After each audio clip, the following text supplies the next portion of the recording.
오늘은 옛 남편을 떠나다라는 제목으로 오늘 은혜를 좀 나누고자 합니다. 로마서 6장에서 우리는 어떻게 해서 죄에서 벗어나게 되는지, 그래서 우리가 구원을 얻게 되는지 그런 이야기들을 좀 나누어 봤습니다. 오늘 처음 오시는 분들에겐 참 이 설교가 좀 조심스럽습니다. 좀 죄송스럽고 이렇게 오실 줄 알았으면 여러분들을 위해서로 설교를 좀 바꿨을 텐데 오실 줄 모르고 제가 우리 교회 그냥 진행하는 대로 이렇게 설교를 하도록 하겠습니다. 그래도 그런 중에라도 하나님의 특별한 은혜가 여러분의 마음을 만지시는 그런 귀한 은혜 있기를 축복합니다. 예, 오늘 7장에서는 우리가 어떻게 율법에서 자유를 얻게 될까? 율법에서 자유를 얻게 되는 그런 이야기들을 우리가 오늘 살펴보려고 합니다. 특히 과격한 조금 이렇게 강성인 분들은 은혜의 복음이 시작되면서부터 예수를 믿게 되면서부터 율법은 파기돼야 된다. 이렇게 율법은 없애야 된다. 특별히 구약의 율법인 십계명을 비롯해서 여러 가지 구약 유대인들이 시키는 그런 규약들, 규례들 이런 모든 것들은 없애야 된다. 이렇게 생각하시는 분들이 좀 많이 있는 것 같습니다. 그러나 로마서의 말씀을 진지하게 우리가 탐구를 해보면 이 구약의 율법을 파기하고 없애라는 얘기가 아니라는 것을 알 수 있습니다. 그런 것들이 율법을 파기하라는 말이 아니고 율법을 뭐 이렇게 해라, 저렇게 해라, 뭐 지켜라, 뭐 말아라, 뭐 이렇게.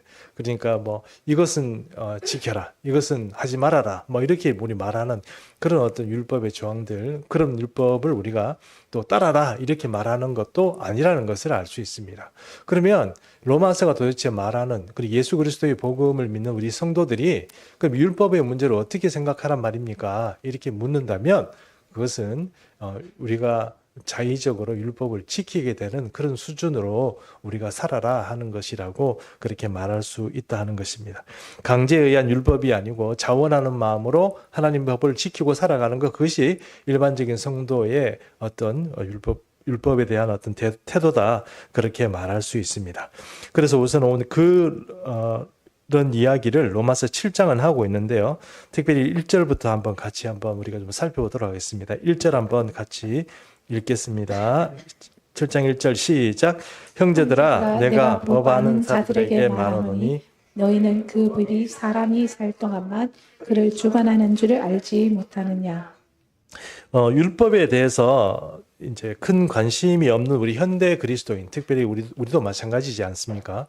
뭐 율법이 이렇다 저렇다 로마서를 보면서 우리가 얘기를 많이 나누었는데 사실 우리 율법에 대해서 별로 큰 관심이 없죠. 우리가 예수 그리스도의 복음을 믿으면서 예수 믿는 것도 급한데 뭐 이스라엘 백성들이 지켰던 구약의 그 율법을 우리가 지켜야 되냐 말아야 되냐 거기에 대해서 크게 관심은 없습니다. 그런데 여러분 잘 생각해 보십시오. 이 인류가 움직이는 역사의 문제에 있어서 율법은요, 모세에게 하나님께서 율법을 주시고 나서 수천 년 동안 이스라엘 백성들 뿐만 아니고 전 세계를 움직이는 법이라는 그 기준의 어떤 토대가 된 것이 바로 우리 구약에서 하나님이 주신 율법이다, 이렇게 말할 수 있습니다.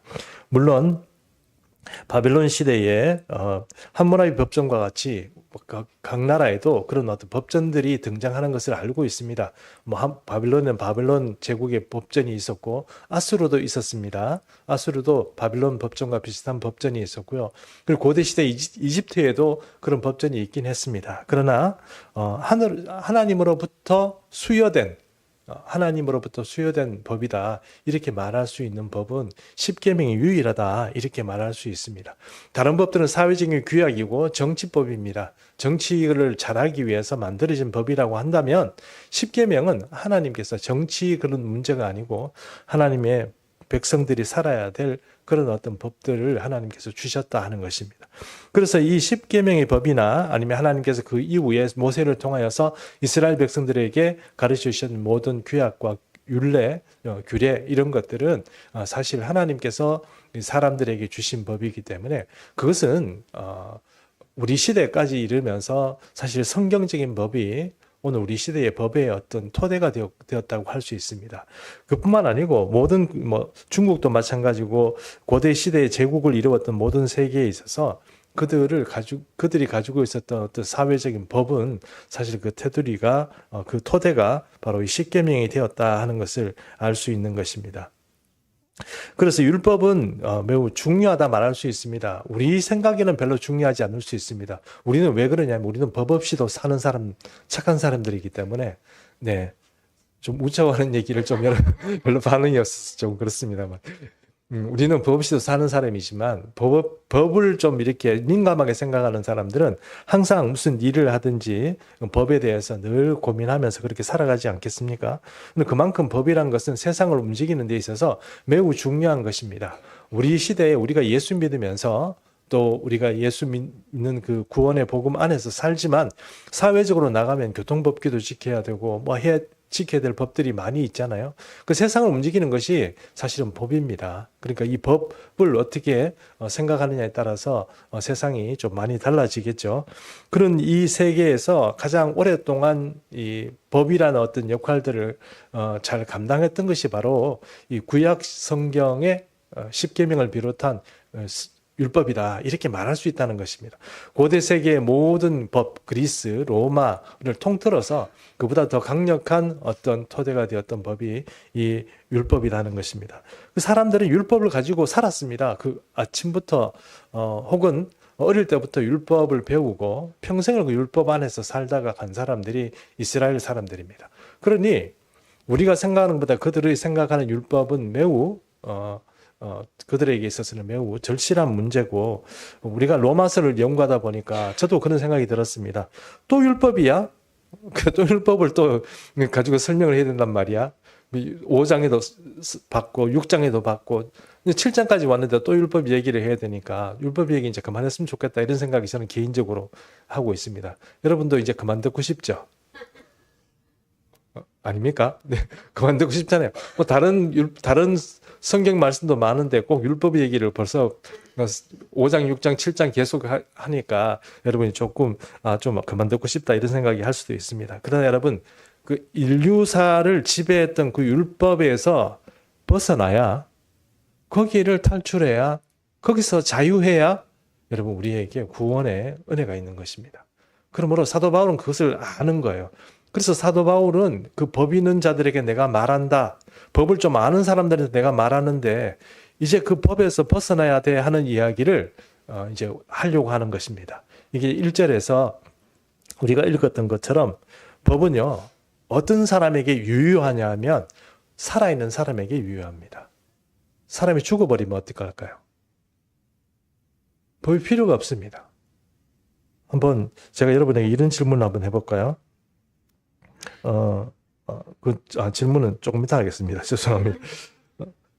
만약 여러분 어떤 사람이 죄를 범했습니다. 죄를 범해가지고 이 사람이 아주 중요한 죄를 범해가지고 한 20년 동안 감옥에 가서 살아야 되는 그런 간첩죄 이런 것 좀 되는 어떤 그런 죄를 지었습니다. 20년 동안 이 사람이 감옥에서 살아야 됩니다. 일단 이 사람을 감옥에 이제 넣었는데 하루 됐는데 이 사람이 감옥에 가서 쇼크를 받아가지고 죽어버렸습니다. 20년을 살아야 되는데 하루 살고 죽어버렸습니다. 여러분 이 사람 어떻게 하죠? 시체를 20년 동안 감옥에 넣어놓고 시체를 감옥살이 시킵니까? 어떻게 해야 됩니까? 끝나버렸죠. 네, 그렇습니다. 율법이라는 것, 이 사회적인 법도 마찬가지고 성경이 우리에게 이렇게 해라 저렇게 말하는 이 모든 법도 사람이 살아있을 때만 가능한 겁니다. 죽어버리면요. 끝입니다. 죽어버리면 끝입니다. 그래서 여러분 정치적인 어떤 이슈가 있을 때마다 사람들이 자살하는 사람들이 좀 있잖아요. 왜 그렇습니까? 그 사람이 피의자가 죽어버리면 모든 혐의가 없어져 버리기 때문에 그렇습니다. 그래서 그런 문제들 때문에 이제 사람들이 이 법이라는 것 문제는 한계가 있는데 그 법이 한계가 무엇이냐? 살아있을 때만 작용하는 겁니다.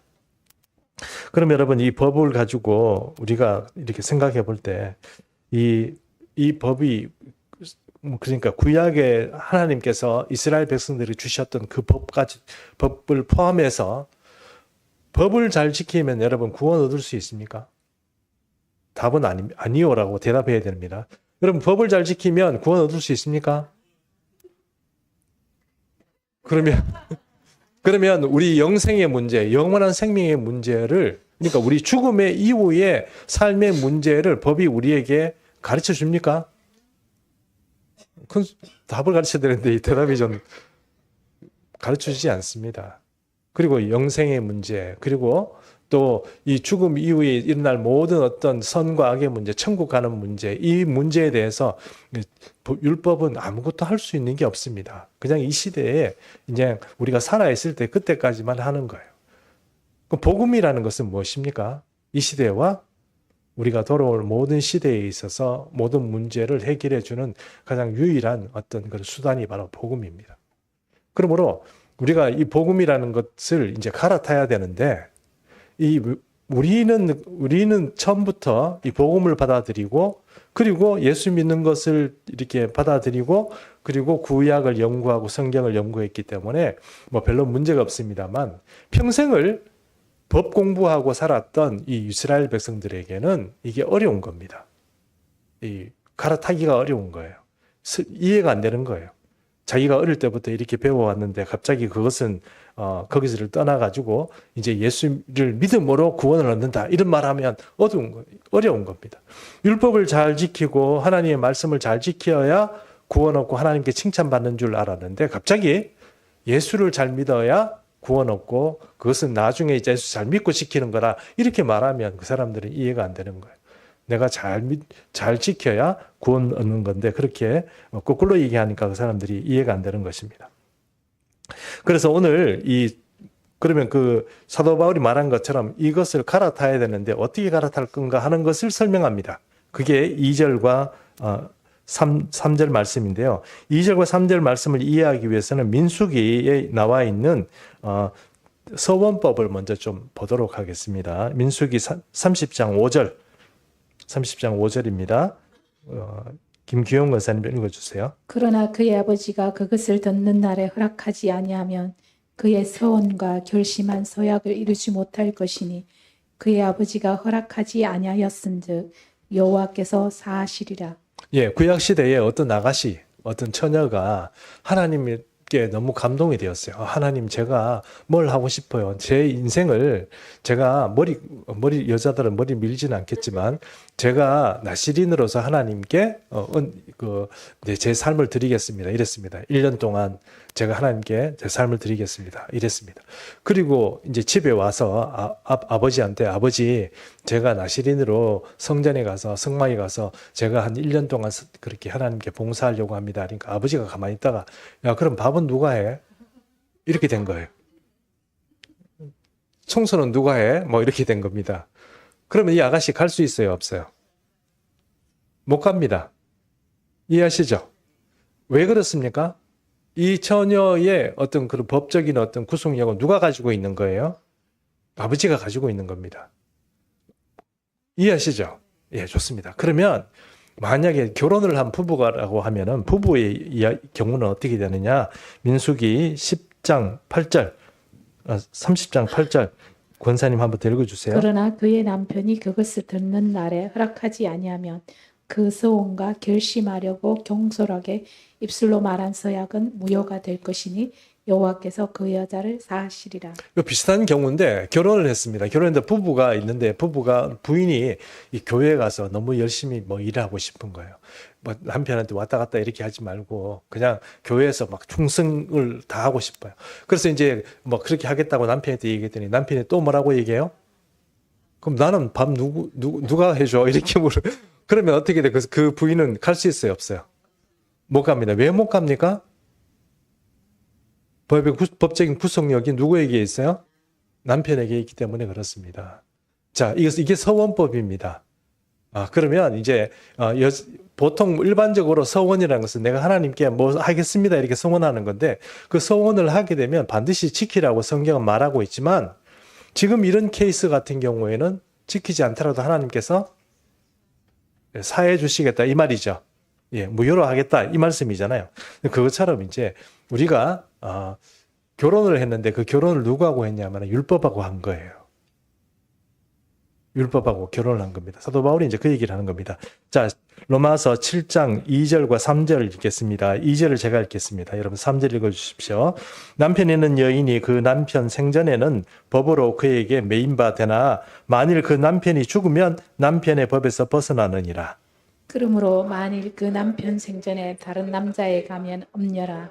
그러나 만일 남편이 죽으면 그 법에서 자유롭게 되나니 다른 남자에게 갈지라도 엄려가 되지 아니하느니라. 그렇습니다. 생전에 이렇게 남편한테 또 어떤 일을 얘기했는데 남편이 그건 안 돼 이랬는데 그럼 당신하고 안 살아 이러고 다른 남편에게 간다 이러면 그거는 문제가 되죠.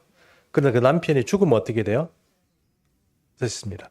율법과 우리가 결혼을 한 거예요. 그 율법의 속에서 사는 거, 율법의 구속력 안에 사는 겁니다. 그런데 이 율법의 구속력이 파기되어야 우리가 다른 남편에게 가요. 이것을 혹시 뭐 이혼하라고 생각한 그런 어떤 얘기를 하는 게 아니고 이제 지금 법에서 어떻게 우리가 벗어나느냐, 그리고 법에서 벗어나서 어떻게 해서 영원한 세계의 예수 그리스도의 복음에 우리가 그것을 이해하고 그 법 속으로 들어가느냐 하는 문제를 사도 바울은 설명을 하는 거예요. 그러니까 율법 속에 갇혀 있는 사람들에게 설명을 하는 거예요.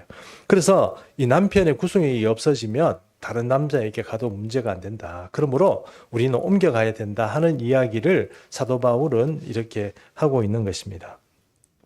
그래서 이런 어떤 이 남편이 죽어야 된다는 거, 이게 참 슬픈 얘기지만 이 남편의 구속력을 벗어나기 위해서 남편을 죽어야 되는데 그 남편을 죽는 것이 율법이 죽는 것이다 이렇게 말하는 것입니다. 율법의 구속력이 없어지는 거예요. 우리에게 없어지고 우리는 그 새로운 남편에게 가게 되는데 그 새로운 남편이 누구냐? 예수 그리스도의 구원의 법, 그 믿음의 법, 은혜의 법, 이 속으로 우리가 들어가게 되어서 구원을 얻게 된다 하는 것입니다. 자, 그럼 이왕에 얘기가 나온 김에 오늘 성경 로마서 7장에서 말하고 있는 율법에 대해서 몇 가지만 한번 정리를 해보겠습니다. 율법은 어떤 것을 우리에게 가르쳐주고 어떤 역할들을 하느냐? 7장 7절, 로마서 7장 7절, 김경원 선생님 한번 읽어주세요. 그런즉 우리가 무슨 말을 하리요? 율법이 죄냐? 그럴 수 없느니라. 율법으로 말미암지 않고는 내가 죄를 알지 못하였으니 곧 율법이 탐내지 말라 하지 아니하였더라면 내가 탐심을 알지 못하였으리라. 자, 율법이 탐내지 말라는 것, 탐내는 것은 죄다 이렇게 율법이 했다고 말해요. 그런데 만약에 우리가 물건을 보는 것마다 속에서 늘 탐심이 생겨요. 다른 사람 보면 저거 내가 어떻게 뺏어오는가 이런 것들이 저 사람이 없을 때 가져와 버려야지 뭐 이런 마음이 생긴다거나 아니면 너무도 멋진 사람을 봤어요. 이성을 봤어요. 근데 내 마음속이 어떻게 해요? 예. 좋아합니다. 뭐 저도 좋아합니다. 근데 그래 좋아할 수준이 아니고 어떻게 해요? 음란한 마음이 일어나고 어떻게 해볼까 하는 그런 어떤 뭐 시도를 하게 되고 그런 마음들이 생기는 거를 자기는 몰라요. 그냥 내 마음에 내키는 대로 내 생각하는 대로 했습니다. 품었습니다. 뭐 그런 생각, 뭐 생각이 죄냐? 상상이 죄냐? 뭐 이렇게 생각하고 이렇게 했었는데 성경은 뭐라고 얘기해요? 죄다라고 얘기하는 거예요. 그런데 그것이 율법을 내가 알지 못했다면 그것을 죄라고 인지를 할 수 있냐 없는 겁니다. 못한다는 거죠. 그렇죠?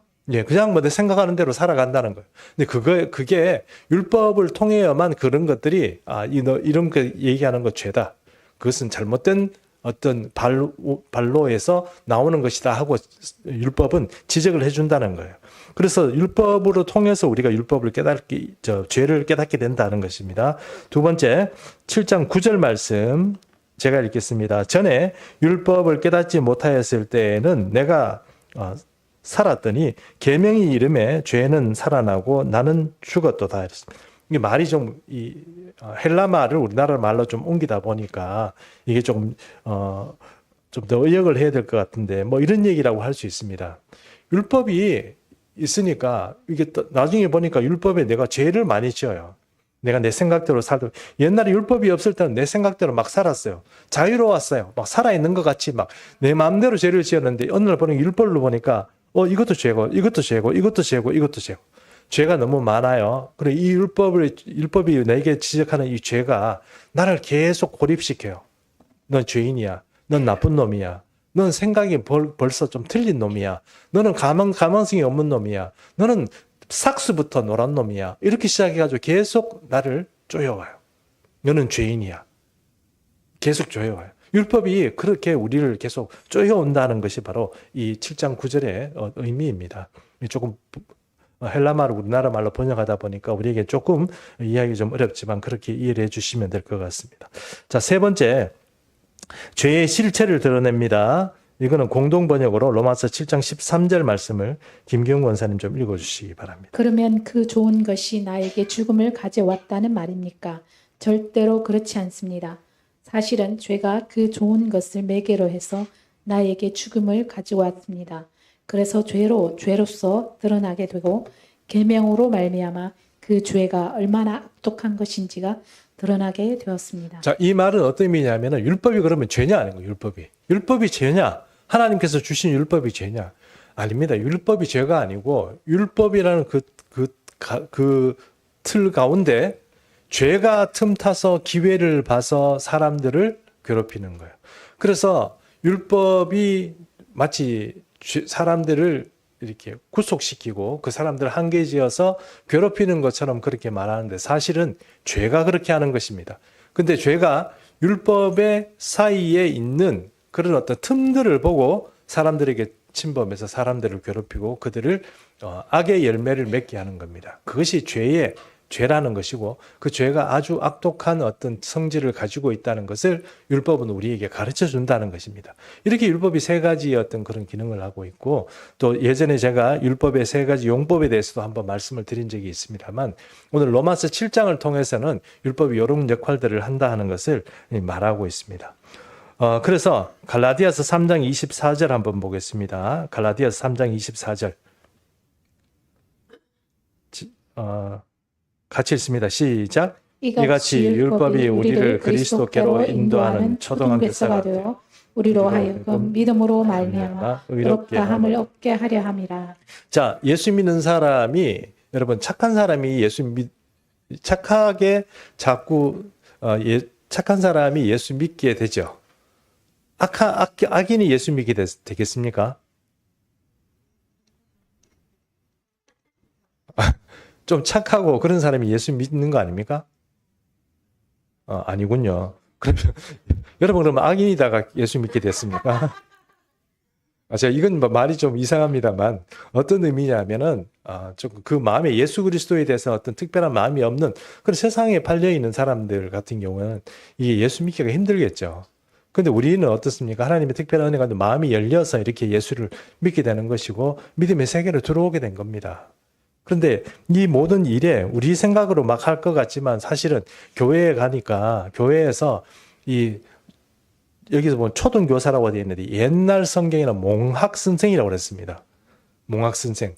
이 초등학교 교사들이 율법을 자꾸 가르쳐 주는 거예요, 우리에게. 이거 이렇게 해야 돼, 저렇게 해야 돼. 자꾸 어린아이 가르치듯이 이 사람들을 우리에게 가르쳐 준 거예요. 율법이 우리에게 이게 하나님을 섬기는 거고, 이게 죄고, 이게 뭐 어떤 거고, 이런 것들을 우리에게 초등교사가 유치원 아이들 아니면 초등학교 저학년들을 가르치는 것처럼 우리에게 그런 걸 지도를 해준 거예요. 근데 그 지도를 받다가 보니까 우리가 어떻게 해요?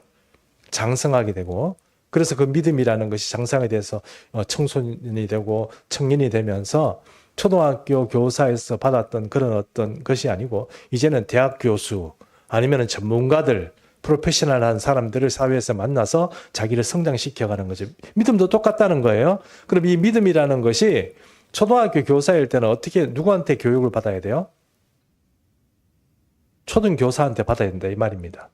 그 율법이 어떤 역할을 해요? 율법은 하나님께로서 아이들, 어린 영혼들을 어떻게 해요?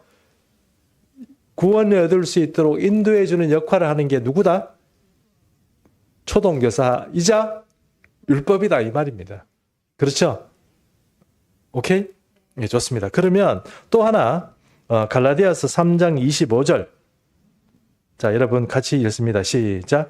믿음이 온 후에는 우리가 초등교사와 있지 아니하도다. 자, 그 다음에 초등교사라는 것이 예수 그리스도께서 우리에게 오심으로 인해서 이제 초등교사로서만 살아가던 모든 사람들이 예수 그리스도의 법에서 더 높은 세계, 그리고 보이지 않는 율법은 어쨌든 이 세상의 것을 단속하고 이 세상의 것을 보는 어떤 법이에요. 근데 하나님의 법은 어떻습니까? 보이지 않는 것을 보는 법이에요. 저 세계를 보는 법이에요. 이 세계에 넘어 있는 것을 보는 거예요. 하나님의 세계를 보는 법이에요. 그러니 이런 법이 왔을 때 그 법은 어떻게 되느냐? 초등교사가 가지고 있었던 그 역할들은 어떻게 해요? 끝이 난다는 겁니다. 어느 때가 되면 우리가 복음을 알게 되면 그때는 그것이 끝이 나고 이제 넘어가게 된다는 것입니다. 이 몽황 선생 혹은 초등학교 선생은 아이가 성장하는데 기여하는 것은 사실이지만 그 아이의 평생을 책임지고 이렇게 하지는 않는다는 것입니다.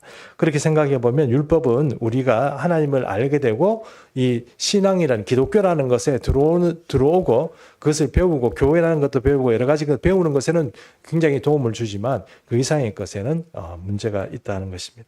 그러므로 우리는 이 옛 남편, 죽어야 되는 남편, 율법을 떠나야 돼요. 그래야 이 옛 남편이 가지고 있는 구속력에서 우리가 벗어날 수 있다 하는 것입니다. 이해하시죠? 예, 그 이야기를 바로 사도 바울은 우리에게 했습니다. 근데 하고 나니까, 여러분 다 이해하셨으리라고 생각합니다만, 제가 말씀을 좀 더 잘 해야 되나 이런 생각이 좀 들긴 합니다만 그래도 어떤 취지로 사도 바울이 이런 이야기를 하고 있다는 것을 이해해야 할 것입니다. 자, 그래서 이제 자 이렇게 해서 율법이 새로운 법에 들어왔습니다. 그러면 이제 새로운 법의 어떤 구성력은 이제 우리가 다 끝이 났습니다. 그렇다고 하면 이 우리 속에 이제 하나님의 새로운 법이 우리 속에 왔는데 그 법은 우리 속에서 어떻게 작용할까요?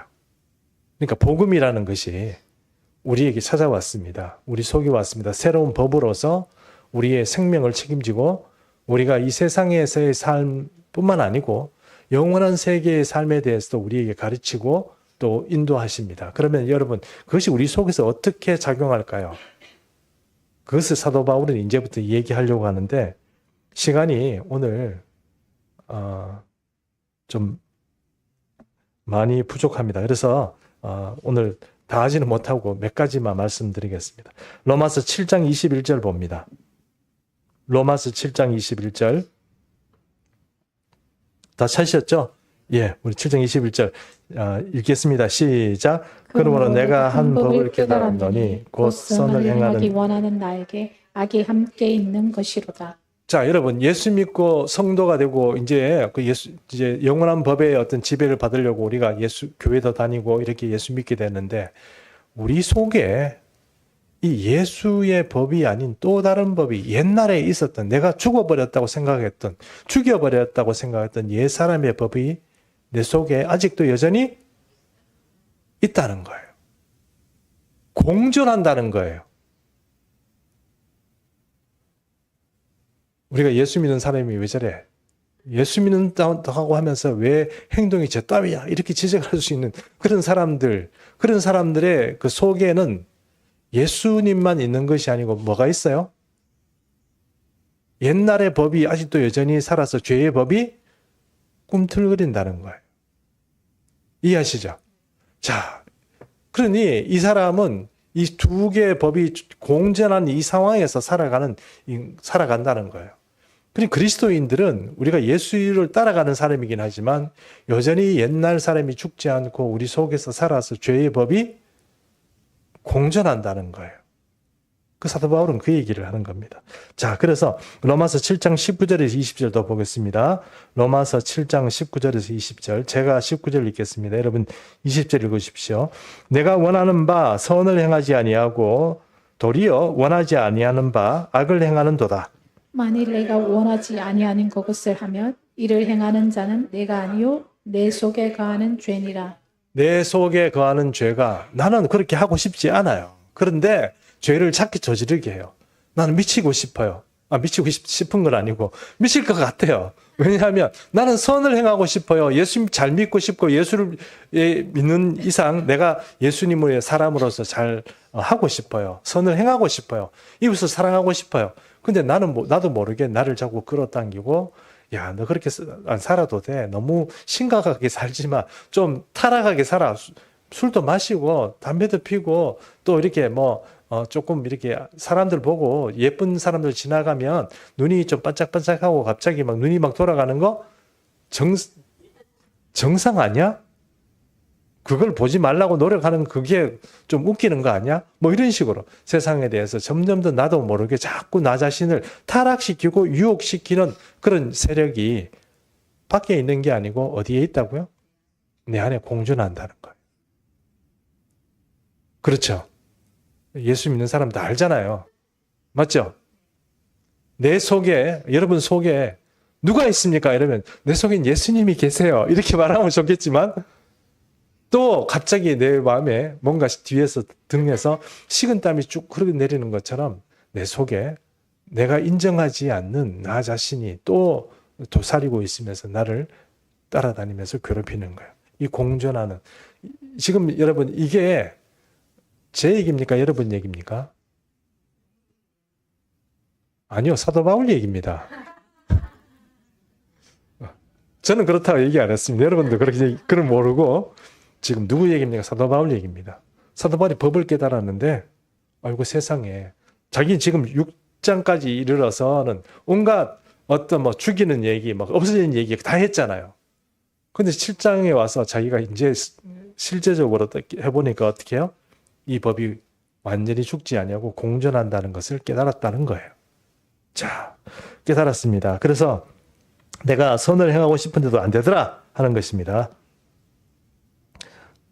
자, 그래서 로마서 7장 23절 한번 보겠습니다. 로마서 7장 23절. 이 정체가 누구냐? 나를 죄악 가운데 살게 하는 이 정체가 누구냐? 7장 23절 같이 읽습니다. 시작. 내 지체 속에서 한 다른 법이 내 마음의 법과 싸워 내 지체 속에 있는 죄의 법으로 나를 사로잡는 것을 보는도다. 내 마음은 안 그래요. 내 마음은 하나님 뜻대로 살고 싶고 착한 일 하고 싶어요. 그런데 죽어버렸다고 생각해 옛사람의 그 법, 옛사람을 죽였는데 옛사람의 그 죄의 속성이 여전히 살아서 나를 사로잡아서 내 마음의 법과 싸워가지고 이겨가지고 나를 타락시키고 미혹시킨다는 거예요. 예수 믿는 사람이 왜 죄에 지느냐? 얘는 힘이 굉장히 세요. 굉장히 세요. 내 마음보다 더 센 거예요. 그러니까 이 사람을 괴롭힌다는 거예요. 그러므로 우리 생각에는 예수 믿는 사람이 무조건 선하고 착하고 막 그렇게 돼야 될 것 같은데 그게 되지 못하는 이유는 바로 오늘 얘기 말한 것처럼 내 마음과 싸워서 내 지체 속에서 한 다른 법 속으로 이것을 끌고 가서 타락시키기 때문에 그렇다는 거예요. 사도 바울이 그것을 깨달았다는 겁니다. 자, 이거를 이제 우리가 말씀을 정리를 해야 되겠습니다. 그 로마서 7장 24절. 로마서 7장 24절. 로마서 7장 24절. 자, 우리 한번 같이 읽습니다. 시작. 오라 나는 공고한 사람이로다. 이 사망의 몸에서 누가 나를 건져내랴. 자, 여러분, 이 사도 바울이 자기 속에 이 두 가지 법이 공존하면서 대사도이면서 온갖 기적을 일으키고 그리고 그 생애 동안 평생 동안 전 세계를 다니면서 선교했던 사도 바울이 이 로마서 말씀을 통해서 자기를 누구라고 표현해요? 나는 공고한 사람이다. 이렇게 표현하는 거예요. 여러분, 이 사람이 자기를 자신 공고한 사람이다 이렇게 표현하면 우리는 도대체 누굽니까? 우리는 어떻게 해야 돼요? 아니, 사도 바울도 무책임하지. 여기까지 끌고 가가지고 우리 율법의 죄에서의 자유, 이방인도 죄인이고 뭐 이렇게 막 해가지고 로마서 막 왔잖아요. 딱 오니까 7장 마지막에 세상에 오라 나는 공고한 사람이로다. 이 사망의 몸에서 누가 나를 구원해내랴. 이렇게 딱 끝내버렸어요. 자, 여러분, 우리 이 공고한 인생이 사도 바울이라 그러면 우리는 어떻게 하죠? 우리는 안 공고합니까? 우리 사는데 안 피곤해요? 믿음 생활하는데 여러분 너무 안 힘들어요? 그렇죠. 예, 바로 공고한 실체가 바로 예수 믿는 그리고 예수를 믿어서 구원을 얻고 성화되어가는 선하게 살려고 하는 그런 노력을 기울이고 살아가는 삶의 현장이 바로 공고한 삶인 거예요. 우리 속에서 전쟁이 일어나는 거예요. 여러분, 이 전쟁에서 우리가 어떻게 이길 수 있을까요? 그것이 다음 주에 설교 주제입니다. 오늘 여기까지. 다음 기회에 보도록 하겠습니다.